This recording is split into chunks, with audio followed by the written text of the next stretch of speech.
Assalamualaikum warahmatullahi wabarakatuh. Perkenalkan, nama saya Mildayani dari Prodi PGSD LA2 dengan NIM 220953.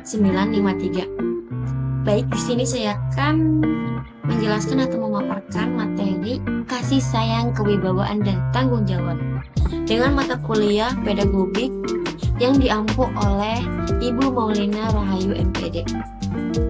Baik, langsung saja. Di sini, pada hakikatnya ternyata menerapkan kasih sayang, kewibawaan, dan tanggung jawab dalam proses pendidikan itu tidak mudah. Banyak hambatan dan kendala yang dihadapi oleh pendidik, baik berkaitan dengan pemahaman maupun kemampuan pendidik. Untuk itu, kemauan dan ketulusan pendidik dalam menjalankan tugasnya menjadi dasar dalam memahami sifat dan sikap anak didik. Nah, kasih sayang, kewibawaan, dan tanggung jawab merupakan ruh dari pendidikan. Mereka tidak bisa dipisahkan satu sama lainnya. Bahkan ketiganya merupakan syarat dalam melaksanakan pendidikan. Jadi mereka itu saling berkaitan.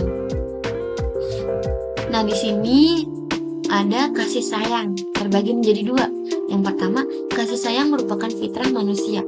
Setiap manusia ditakdirkan oleh Allah memiliki kasih sayang terhadap sesamanya dalam hal pendidikan.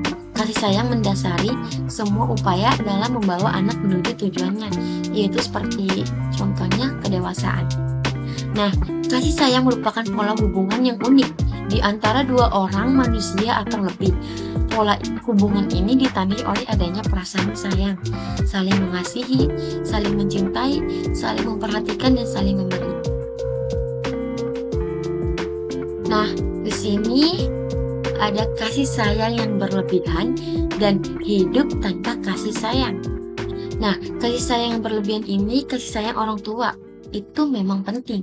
Tapi kalau berlebihan akan mendatangkan akibat yang tidak diharapkan. Jadi contohnya itu kasih sayang pada siapapun itu baik, apalagi pada anaknya sendiri.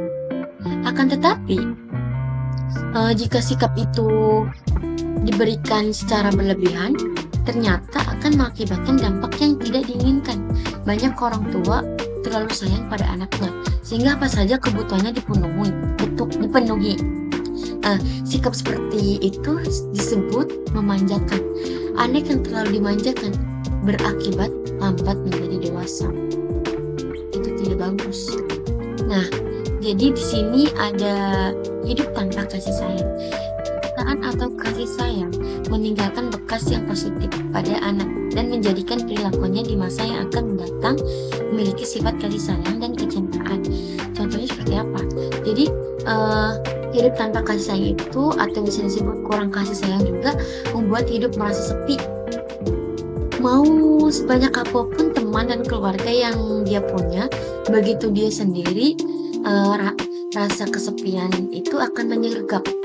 Dampak dari semua itu membuat seseorang mudah depresi dan stres. Mereka mengalami lebih banyak gangguan mood dan cemas berlebihan. Seperti itu. Nah, di sini ada kewibawaan dalam pendidikan. Terbagi menjadi dua. Yang pertama itu kewibawaan adalah suatu pengaruh yang diakui kebenaran dan kebesarannya, bukan sesuatu yang memaksa. Kewibawaan harus berbanding dengan ketidakberdayaan anak didik. Jika pendidikan kemampuannya tidak berada dengan anak didik, maka kewibawaan tersebut sukar ditegakkan. Tidak bisa disebut susah ditegakkan. Nah, yang kedua, kewibawaan adalah suatu daya mempengaruhi yang terdapat pada seseorang sehingga orang lain yang berhadapan dengan dia itu secara sadar dan sukarela menjadi tunduk dan patuh kepadanya. Jadi barang siapa yang memiliki kewibawaan akan dipatuhi secara sadar. Nah, jadi di sini kenapa seorang pendidik harus memiliki kewibawaan dari anak didiknya? Jadi kewibawaan pendidikan itu berfungsi agar peserta didik memiliki sikap tunduk atau patuh secara sukarela dan ikhlas terhadap segala perintah maupun arahan maupun larangan pendidikannya demi tercapainya tujuan pendidikan, dan bukan karena pemaksaan apalagi melalui ancaman. Nah, next di sini ada awal penerimaan kewibawaan oleh anak.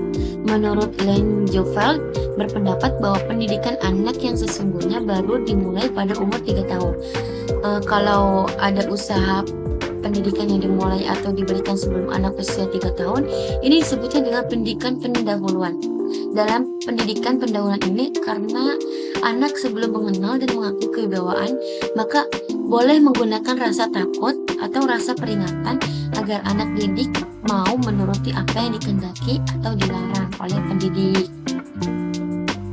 Nah, di sini ada tanggung jawab.